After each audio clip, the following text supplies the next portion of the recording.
사사기 8장 29절부터 35절까지 말씀입니다. 우리 한 목소리로 말씀 봉독하겠습니다.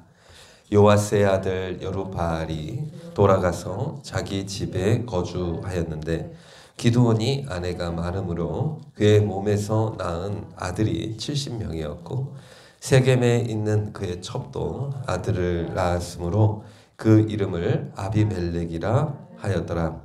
요아스의 아들 기드온이 나이가 많아 죽음에 아비에셀 사람의 오브라에 있는 그의 아버지 요아스의 묘실에 장사되었더라. 기드온이 이미 죽음에 이스라엘 자손이 돌아서서 바알들을 따라가 음행하였으며 또 바알 브릿을 자기들의 신으로 삼고 이스라엘 자손이 주위의 모든 원수들의 손에서 자기들을 건져내신 여호와 자기들의 하나님을 기억하지 아니하며 또 여룹바알이라 하는 기드온이 이스라엘에 베푼 모든 은혜를 따라 그 집을 후대하지도 아니하였더라. 아멘. 기드온과 300용사 기적적인 큰 승리를 거두고 기드온은 전쟁의 영웅이 되고 백성들은 기드온을 왕으로 삼고자 또 기드온에 대해 열광합니다. 기드온 말로는 오직 하나님만이 이스라엘을 다스릴 것이다 말은 했지만 왕이 누릴 부와 명예를 백성들에게 요구합니다. 기드온은 백성들에게 전쟁에서 탈취한 은금 패물, 고가의 장식, 왕의 의복을 요구했고 급기야는 자기 욕심을 이기지 못하고 금 에봇을 만들고 또 백성들로 하여금 우상숭배에 빠지게 합니다. 분명히 전쟁에서 승리해서 나라는 40년의 큰 평화가 왔습니다. 외견상으로 볼 때에는 평온해 보이지만 내적으로는 지도자의 탐욕과 우상숭배의 여러 가지 죄악들이 나타나기 시작합니다. 오늘 본문에서는 기드온이 나이가 들면서 사사로서의 공식적인 활동을 마무리하고 이제 고향에 들어와서 조용하게 여생을 보냅니다. 그런데 그의 기록에 보니까 많은 아내가 있었고 70명의 아들을 두었다고 성경은 기록하고 있습니다. 오늘 말씀 29절, 30절 한번 같이 보시죠. 요아스의 아들 여룹바알이 돌아가서 자기 집에 거주하였는데 기드온이 아내가 많음으로 그의 몸에서 낳은 아들이 70명이었고 여룹바알, 요아스의 아들 여룹바알은 기드온의 또 다른 이름이죠. 기드온이 돌아가서 자기 집에 거주하였다.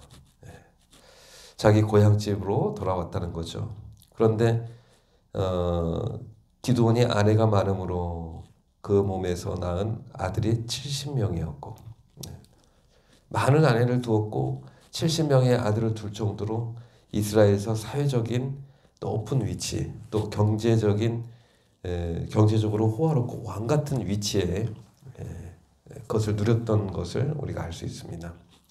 31절 보니까 세겜에 있는 그의 첩도 아들을 낳았으므로 그 이름을 아비멜렉이라 하였더라. 다른 도시에도 첩이 있을 정도로 그는 많은 것을 누렸던 사람이죠. 화롭고 근데 그의 아들의 이름이 뭐라고요? 아비멜렉. 아비멜렉의 뜻을 보니까 나의 아버지는 왕이시다. 아들 이름을 그렇게 지은 거예요. 왕에 대한 욕구를 드러내는 대목이라고 할 수 있습니다. 이 아비멜렉이라는 이 아들이 나중에 또 다시 이제 등장하는데 이제 권력 싸움하는 인물로 다시 등장해서 이제 큰 문제들을 일으키는 인물로 등장하죠. 이 짧은 구절이지만 기드온의 노년의 삶이 영적으로 또 하나님과 백성들 앞에서 본이 내는 삶은 아니라는 것을 우리가 알 수 있습니다. 32절 보니까 기드온이 나이가 많아 세상을 떠나고 이제 가정 묘실에 이제 장사되었다는 이야기로 이제 끝을 맺게 됩니다. 저는 이 기드온의 노년의 삶과 죽음을 보면서 한 시대 사사로 고난 중에 있던 이스라엘을 구원하는데 놀랍게 쓰임받은 인물이었잖아요. 근데 그 인생 마지막 노년에 남긴 것은 무엇인가? 권력과 부와 명예를 누리고 세상 지도자와는 다를 바 없는 이제 더 이상 하나님 앞에서 또 이스라엘 백성들 앞에서 더 좋은 일, 하나님 앞에 선한 일은 더 이상 없이 그 인생이 끝나버리는 것을 볼 수 있습니다. 그런 생각이 들어요. 용두삼이 처음 시작은 놀랍고 영광스러운 하나님의 구원의 역사를 이뤄내는데 갈수록 그 빛이 나는 하나님의 사람이 되어야 되는데 뭔가 있을 듯 하면서 끝이 그냥 그저 그런 인생으로 끝이 나는 겁니다.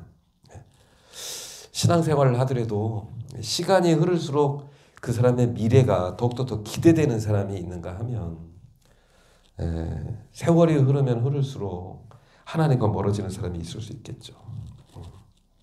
여러분 배우는 자리에 계속 나오십시오. 하나님을 알아가는 자리, 믿음을 성장할 수 있는 자리. 가장 지혜로운 사람은 어떤 사람인가? 끊임없이 배우는 사람이다. 그렇죠. 이 세상에서 가장 행복한 사람은 감사하는 사람이고 가장 지혜로운 사람은 끊임없이 배우는 사람이라 했잖아요.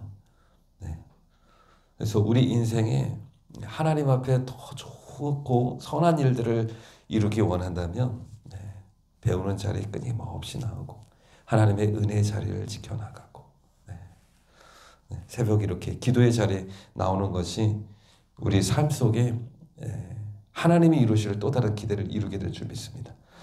저는 이런 말을 가끔씩 하는데 내 인생의 전성기는 아직 끝나지 않았다. 내가 누리는 하나님의 축복과 은혜가 많긴 한데 하나님의 은혜의 축복의 절정기는 아직 끝나지 않았다.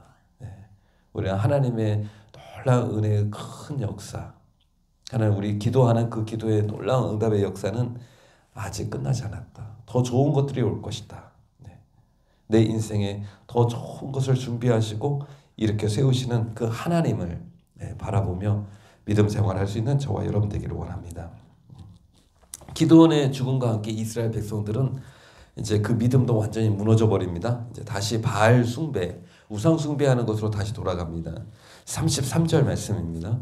기드온이 이미 죽음에 이스라엘 자손이 돌아서서 바알들을 따라가 음행하였으며 또 바알 브릿을 자기들의 신으로 삼고, 기드온이 죽고 난 다음에 이제 더 큰 나라의 위기가 오는 것입니다.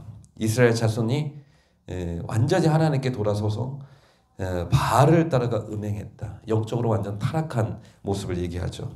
바알 브릿을 자기들의 신으로 삼았다. 이 바알 브릿이라는 것은 무슨 뜻이냐면 바알과 언약을 맺었다는 뜻입니다. 하나님과 언약을 맺은 백성이 이스라엘 백성인데 하나님으로 바알을 섬겼다는 뜻입니다. 바알과 언약을 맺고 바알을 하나님 대신으로 섬겼다. 이게 얼마나 우상 숭배가 그 심했는지를 보여주고 있는 단어라고 할 수 있습니다. 그리고 이제는 하나님의 존재는 그들 기억 속에서 사라지게 됩니다. 34절 우리 같이 읽겠습니다. 이스라엘 자손이 주위의 모든 원수들의 손에서 자기들을 건져내신 여호와 자기들의 하나님을 기억하지 아니하며, 이제 하나님이 주신 그 구원의 역사, 하나님의 행하신 은혜의 역사 싹 다 잊어버리는 겁니다. 기억하지 않는 겁니다. 뿐만 아니라 35절 여룻바알이라 하는 기드온이 이스라엘에 베푼 모든 은혜를 따라 그 집을 후대하지도 아니하였더라. 믿음의 사람으로 사사로 하나님의 놀라운 구원의 은혜를 베풀었던 그 여룻바알, 그 기드온의 그 가정도 이제 더 이상 후대하지 않았다는 겁니다. 그리고 어떻게 했다는 겁니까? 눈에 보이는 바알 우상을 섬기게 되었다라고 하는 겁니다. 완전히 하나님을 버리고 우상 숭배하는 이스라엘 백성들을 보면서 그들은 오직 눈에 보이는 것을 쫓아 살았던 사람으로 보여지게 됩니다. 미디안의 약탈과 침략으로부터 구원하신 하나님은 보지 못하고 눈에 보이는 전쟁 영웅 기드온만 높이고 왕으로 삼으려고 했잖아요. 그들의 관심은 항상 눈에 보이는 거였어요. 그러다가 눈에 보이는 기드온마저도 죽고 사라지자 그들은 다시 눈에 보이는 바알 우상을 섬기기 시작한 겁니다. 그러니까 눈에 보이지 않는 하나님의 자리에 기드온을 뒀고 기도원이 사라지자 또 눈에 보이는 우상을 섬김으로 하나님의 자리를 대체한 거예요. 그러니까 그들은 항상 뭐에 관심이 있는 겁니까? 눈에 보이는 거. 눈에 보이지 않는 하나님에 대한 신뢰와 경외하는 마음을 가져야 되는데, 하나님은 영이시니 우리 눈에는 안 보이지만 어디에나 계시는 그 하나님을 섬기는 것이 진정한 신앙인데, 그들은 항상 눈에 보이는 것만 쫓았던 거죠. 그래서 우리는 코람데오의 신앙, 그렇죠? 코람데오의 신앙을 우리가 붙들고 살아야 될 줄 믿습니다. 코람데오는 하나님 앞에서라는 단어잖아요. 하나님 앞에서. 언제든지 믿음의 사람은 하나님의 실존을 의식하며 살아가는 자가 되어야 된다는 겁니다. 눈에 보이지 않든 느껴지지 않든 아무도 없는 그곳에서 하나님을 인식하면서 바르게 선하게 사는 모습이 참된 신앙인 것이죠. 외롭고 힘든 길을 걸을 때에도 하나님은 나와 함께 하신다. 내 눈에 보이지는 않지만 하나님은 나와 함께 하신다. 그 믿음으로 믿음의 길 걸어가는 것이 참된 신앙이시죠. 그래서 오늘 큐티 제목을 보니까 무소부재의 하나님을 항상 기억하라. 하나님은 어디나 우리와 함께 계시지 않는 곳이 없는 하나님. 그래서 틈나는 대로 기도하십시오. 우리가 어디에 있든 하나님은 우리를 지키시고 보호하시고 우리와 교제하기를 원하시는 하나님이신 줄 믿습니다. 오늘 하루 중에 짧은 시간이라도 주님, 주여 하나님을 의식하고 그 하나님께 기도하고 하나님과 깊은 교제를 나누는 그런 복된 은혜로운 하루가 되시기를 주님의 이름으로 축복합니다. 기도하시겠습니다. 보이지 않지만 무소부재하신 하나님을 기억하며 믿음을 지키는 주님의 자녀가 되게 하여 주시옵소서. 눈에 보이는 것만 쫓아 살았던 이스라엘 백성들 결국 우상을 숭배하는 자들이 됩니다. 주님, 눈에 보이지 않지만 항상 내 곁에 계시고 나를 붙드시는 은혜를 기억하며 살아가는 하나님 백성 되게 하여 주시옵소서. 새벽 아침 기도하는 이 자리 가운데 임재하여 주시고 하나님 우리의 간절한 기도에 응답하는 놀라운 기쁨과 은혜 있게 하여 주시옵소서. 오늘 하루도 감사와 찬양으로 믿음의 길 걸어가는 하나님의 성도들 되게 하여 주시옵소서. 예수님의 이름으로 기도드립니다. 아멘.